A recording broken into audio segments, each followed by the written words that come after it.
Hello,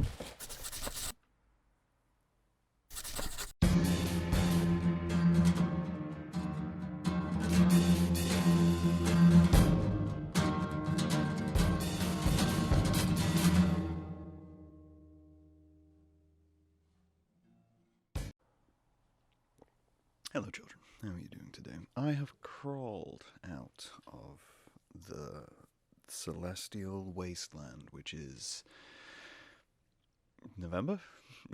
At the end of the year, it's been a, as the kids say, it's been a minute. It's been a minute since I sat down and did this, and I took a couple of months off. I usually take December off, but I took a couple of months off, and I did that because I was going through some stuff which has inspired today's topic, and some stuff which, may go heavy at some point. So fair warning in advance, because I don't want to upset anybody as we proceed forward.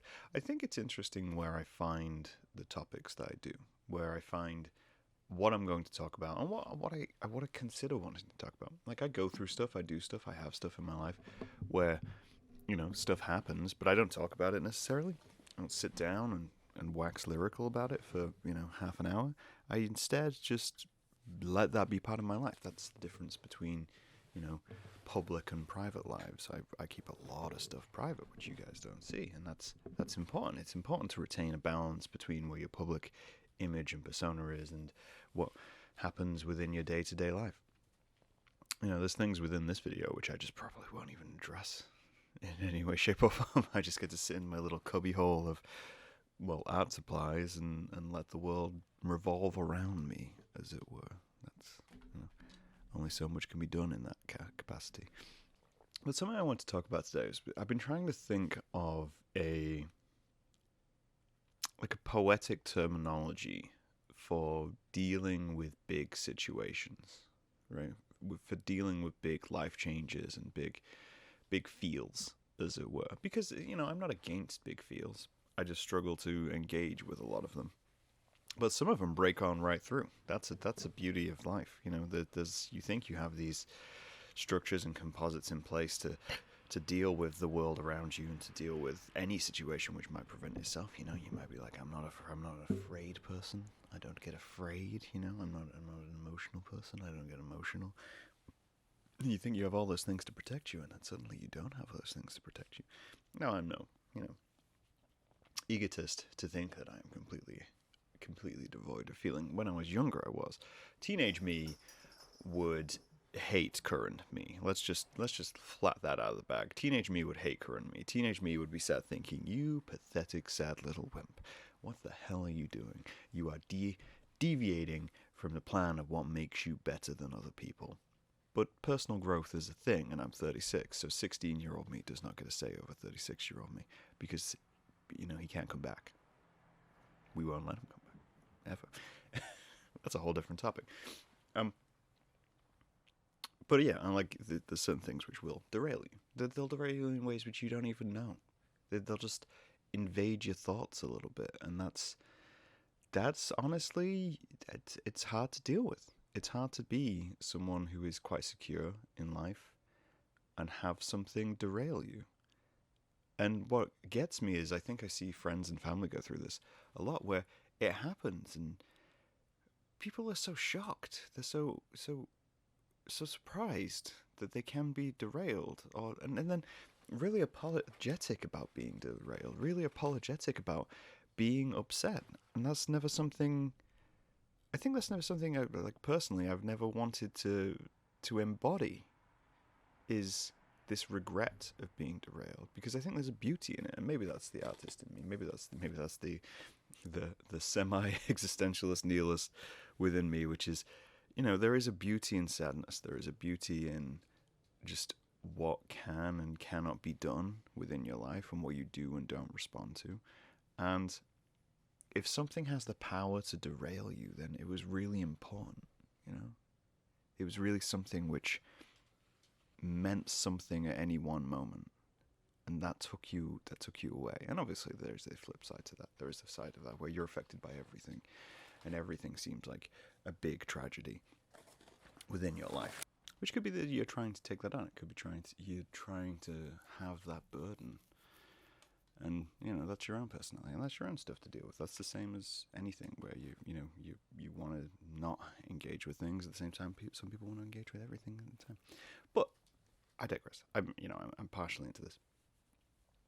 But there was a few events, and what happened was I was reminded of how these things come about, and I was reminded of how they come in, and you have a big life event, and there's also this mentality within ourselves to think, once it's done, right? It's finished. You dealt with it, and that's just simply not true. I don't think, and I think that's something which is really easy to forget. Is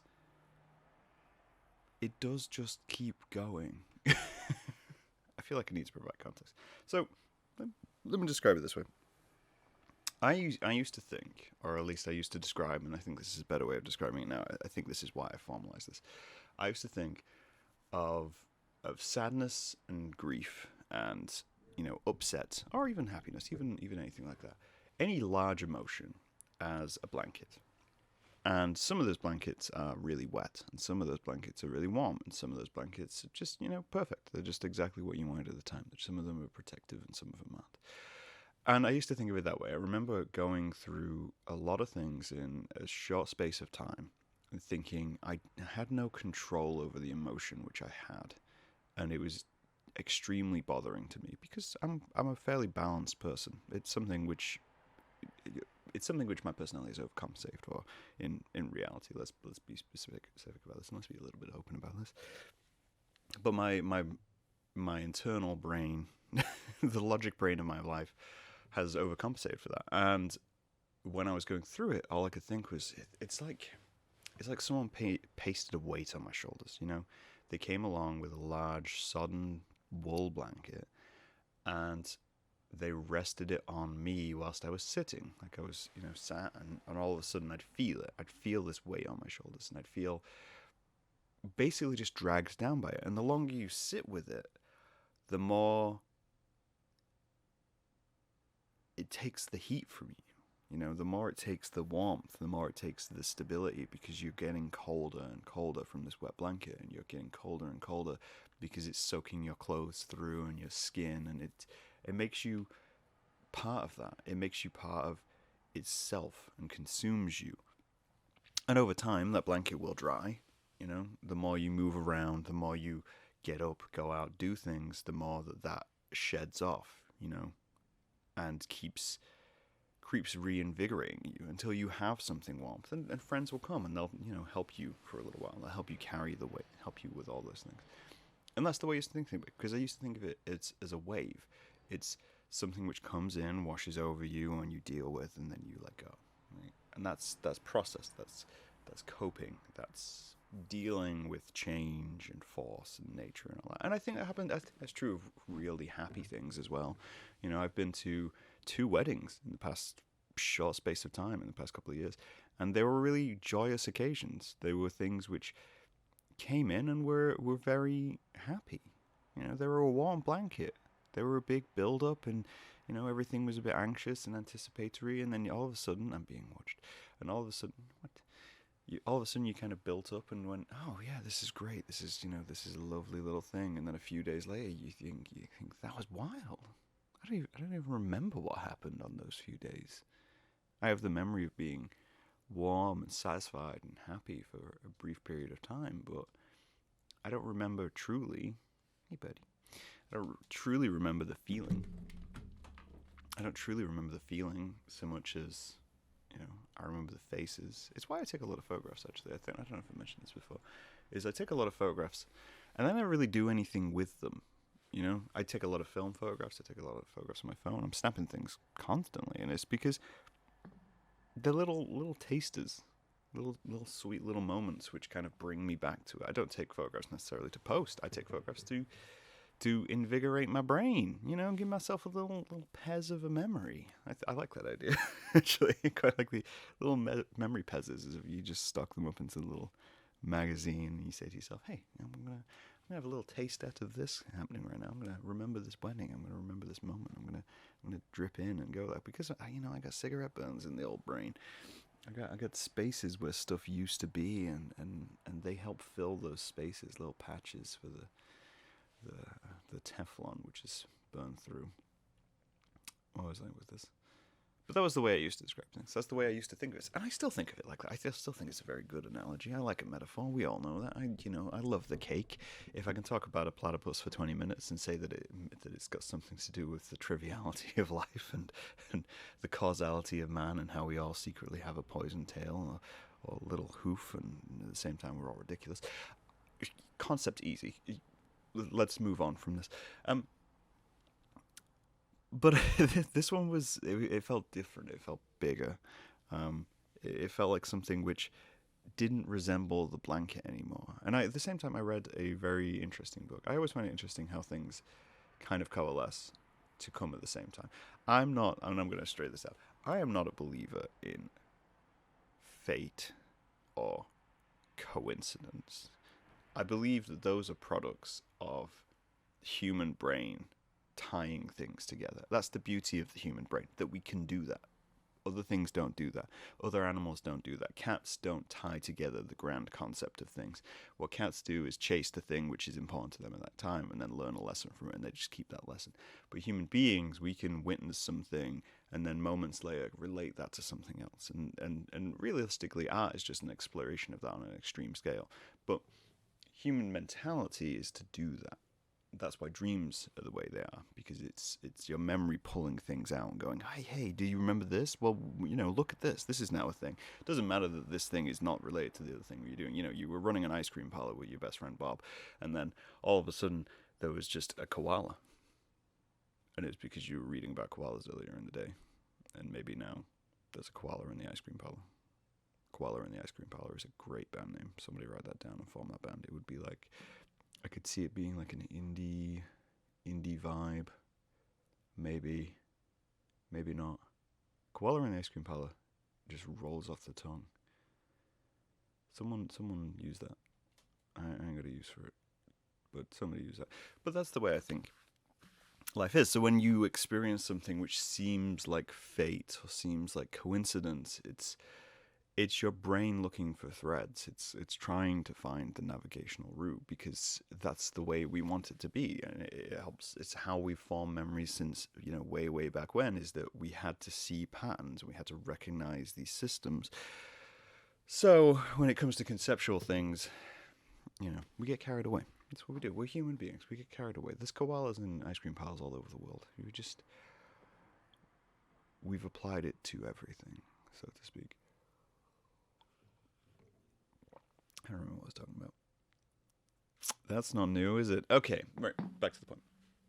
So I also read this book, and this was a graphic novel which I received last Christmas, I think, like last Christmas or start of year, called It's Lonely at the Center of the Earth.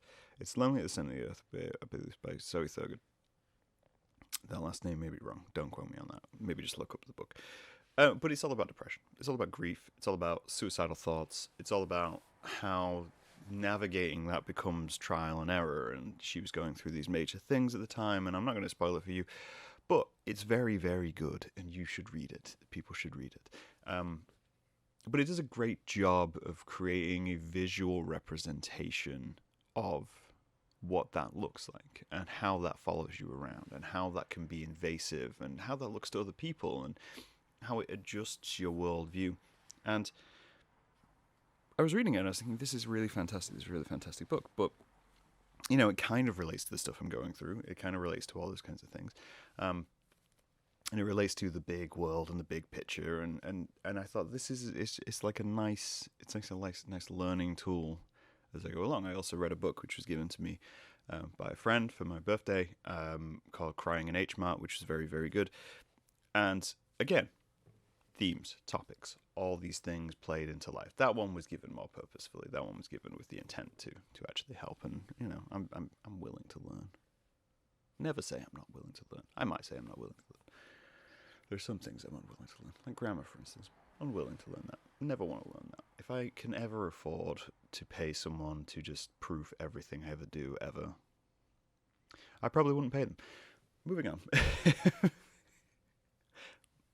I will get to the point eventually. So, So the concept is that at the end of 2025, I lost a family member who decided to take the exit from the world, stop playing the game, so to speak, decide to depart on their own terms. Not on their own terms, that's a bad way of putting it, that sounds like suicide. No. So my grandmother died. My grandmother and I are extremely close, extremely important to me within my life and how I live my life. You know, a lot of what you see in this calamitous cacophony of things around me is built from, you know, her encouragement of that. Her encouragement of just live the way you want to live, Graham, but be kind to the people around you and look after the people around you. That's essentially the messages. That wasn't always the messages which were, you know, embodied by her, but it's the message I was taught. And I was taught that that's an important thing. And it's an important thing to not be, you know, put on display. It's important not to be too buttoned up and, you know, everything needs to have its place and all these things. And at the same time, that's funny because it conflicts with what my own mother taught me, which, you know, my mother's fantastic. I love my mother. That makes it sound so dramatic. You know, I love my mother. No, this is just the way we speak. I mean that very sincerely. I care about her a lot. But she likes everything in a place. She, you know, dealing with the chaos of things around you is hard for her. Meanwhile, you know, I live in what can only be described as the scene from Labyrinth with the old woman in the dump. You know, I'm just comfortable in chaos. I float very easily. I'm completely willing to just live in the avalanche, as it were. I settle very easily into the bowl. If water is the being of life and everything is a vessel, I just drop to the bottom and things ripple through me. That's essentially just how I'm built. But I'm in therapy. We're okay. Sorry, I have pins and needles right now, and it's killing me. Sitting on the floor may have been a bad idea. We're going to ride this. We're going to ride this wave. We're going to ride this wave because it's conceptually valuable to the podcast that I do this. Pins and needles is obviously one of the worst things. This is a huge digression. Pins and needles is ridiculous. It's just nerve endings preventing blood going from anywhere else. And we just sit there and go, yeah, this is fine. Like, this is a fine thing to just experience. Everything seems odd and weird. And getting through it is a vibe at the same time. I once stood up and my leg just wasn't there. Have you ever done that? That's crazy. I just stood up and my leg just wasn't there. According to my body, we didn't notice when we were sat down, which means you're not mindful of every single part of your body at any one time. That's just a reality. You think about it right now. Remember what your fingers feel like. If your fingers aren't touching anything, right, and they're not experiencing sensation, are your fingers even there for you? I mean this sincerely. We've moved through. This was a nice comedic break from the sad news that my grandma passed. So, obviously, that's a big thing. Is death. I've dealt with death before. I've dealt with, you know, she was my last grandparent, which is a big deal. I lost the previous three. I think I lost my granddad. Oh, actually, I lost my great grandma, and then my granddad, and then my nana, and then my other granddad. In a series, so to speak. Most of them fairly early on in life. The profile, my other granddad, Ron, passed away when I was in my 20s. Everyone else I lost in my really early teens. Which means I've dealt with this, right? This thing within life, the idea of death. It's not something new to me. And it's also something I'm very comfortable talking about. Death isn't something which I find particularly unsettling, which I know it is for some people. I do know that for some people it is a big deal. They do not like talking about it. One of my ex-partners, she really did not like talking about it. The idea of things ending and things disappearing and the end of life and or even mass conspiratorial things, anything which brought a huge amount of dread, was something we avoided talking about because it made her uncomfortable. Meanwhile, I'm, over here making end of world art. Is the only way I can describe what I do at this point in time. I make end of world art, guys. Just deal with it, all right? This is how I'm dealing with it by making this art. What was my point? But that was the event, which meant, I was carrying grief, and grief's a big thing.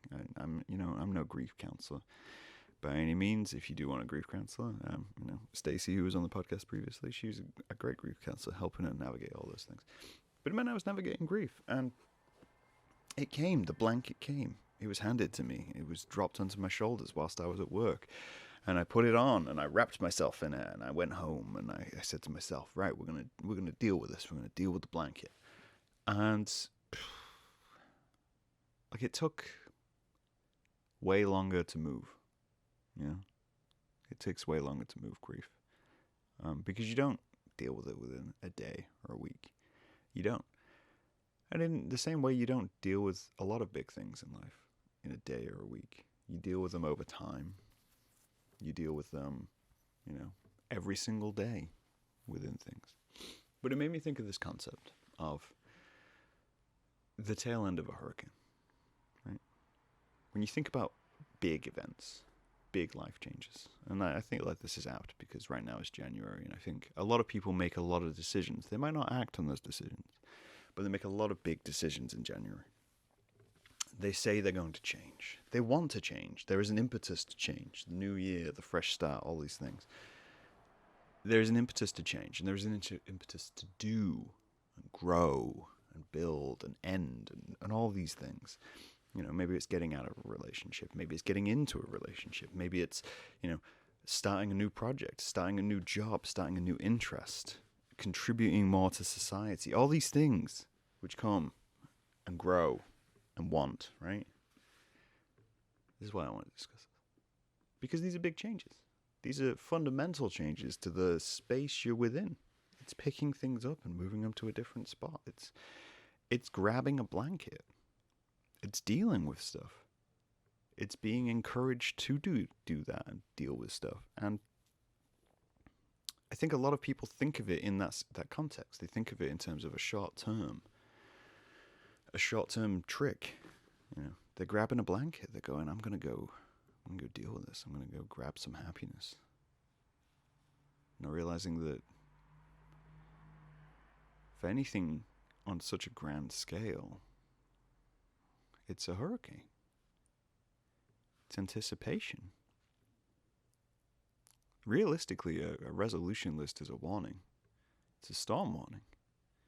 Could be a positive storm, could be a sad storm, but it's a storm warning. It's picking up and saying, hey, ladies and gentlemen, just so you're aware, there is change coming. There is a cloud circling off the coast, which has means to do impact, has means to come in and has means to come in and unsettle the basket, to tear through houses and streets. You need to make preparations. As much as you make preparations for change and progress and all those things, you need to make preparations to protect those around you who didn't call for the storm, who didn't know the storm was coming. And I think there's some truth in that as well. I think there's some truth in, as much as you're going to push for a change and as much as you might be dealing with a change, you have to take some moments to spread the warning.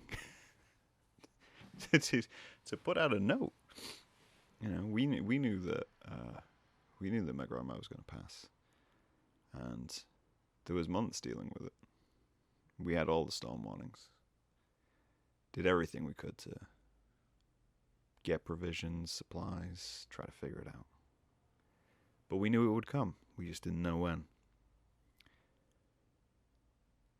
And even in big decisions, I remember coming to New York. There was a lot of anticipation. There was a lot of build a bunker. Let the truck go past. There was a lot of anticipation. There was a lot of preparation. There was a lot of build a bunker. Get to a space. Put out the warnings. Inform the people. But at the same time, I had to take a lot of time to just make sure I had a space. Make sure I had supplies to ride through it and the ability to deal with it. The day of travel, I did a big thing of travel out, suitcases, panic, worry about things might go wrong, things might happen, basically putting everything I have into a box and saying, yeah, I'm going and doing a thing. Not dramatic car ride or anything, just a lot of weather, a lot of heat, a lot of exhaustion. Get to the hotel and then sell and then just burst into tears. And that's a big change. And then a few weeks later, it hit me again, just came out of nowhere. And I had to take action, I had to take steps to navigate that. And that's why I think it's interesting to think of it as like the tail end of a hurricane when you make a big change. Because realistically, whether you know the storm is coming or not, it's going to hit. You're going to get hit by that. And then weeks afterwards, you can be hit by it again. You know, there's after winds. I think I thought of it as like tail end of a hurricane with dealing with grief, because realistically, you're picking through debris. You know, it feels like you're stepping up and going, well, this is where my house used to be. This is where we built something stable and built something good. And now it's gone. Now I just have these fragments, these memories, these broken picture frames in the rubble. And, you know, the fridge still standing there, which has some food in it. How the food survives is beyond you, but the fridge is still there. I think that's the way to navigate it, you know? I think in that sense you have to take your time with it. Because if you just swept up the breakages and put them in a box, push them away, like this happened, dealt with it,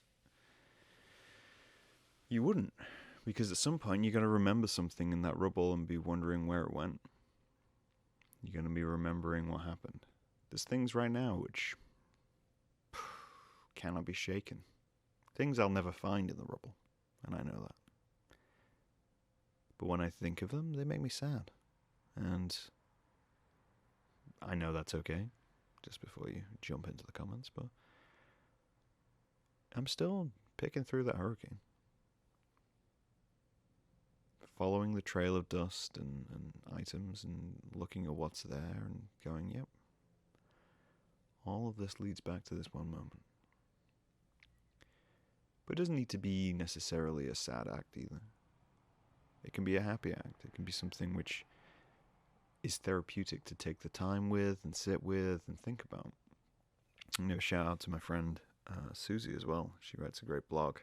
Susie had a cancer situation last year and has been doing an amazing job of kind of vocalizing that and dealing with that. And she's dealing with her own hurricane, her own tail end of a hurricane, of how to step out of that space afterwards. As I say, friends got married and they went through big things, and even after that, there's a hurricane after it. There's a moment after where you're thinking, oh, well, that's done now. What's the next step? Where do you go from there? And every so often, something will come back from it, and your brain will go, oh, yeah, well, that was part of that, and that was just a big thing. I don't really know if I had a point for this episode, other than to suggest that it's okay to take time with things, you know. And whilst I still believe in the blanket theory, that things are a blanket, it's like a heavy weight which gets laid upon you, and you let it soak you through. I think the quicker you let it soak you through, the quicker you'll dry the blanket, so to speak. And I do think that's extremely valuable.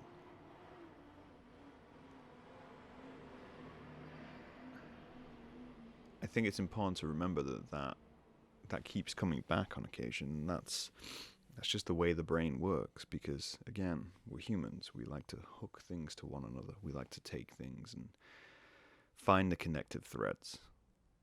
When you find that piece of broken glass on the roadside, your brain wants to make a story for it. So it will. Just so happens that sometimes we know where the glass came from. It came from broken windows, and it came from shut doors, and it came from moments you either did or didn't have control of. So So you still get that memory, and then it'll come floating back. And I think it's good to sit with that thought. It's good to sit with the idea that this will take some time. And it'll take a moment to navigate and to clean up. And maybe I just want to vocalize it. Maybe I just want to vocalize that, yeah, I'm dealing with the tail end of a hurricane. It keeps dealing me heavy, wet blankets. But each time it does, I combat that by remembering some really warm blankets. It's the start of the year. If you joined us, thanks for joining us. Maybe you made some big decisions. Maybe you made some big changes. Maybe you'll have your own hurricanes to deal with. But for now, all I really want to say is it'll take some time. So take some care. Picking up broken glass without gloves is a fool's errand. And I hope you're safe and well. We'll talk to you guys later.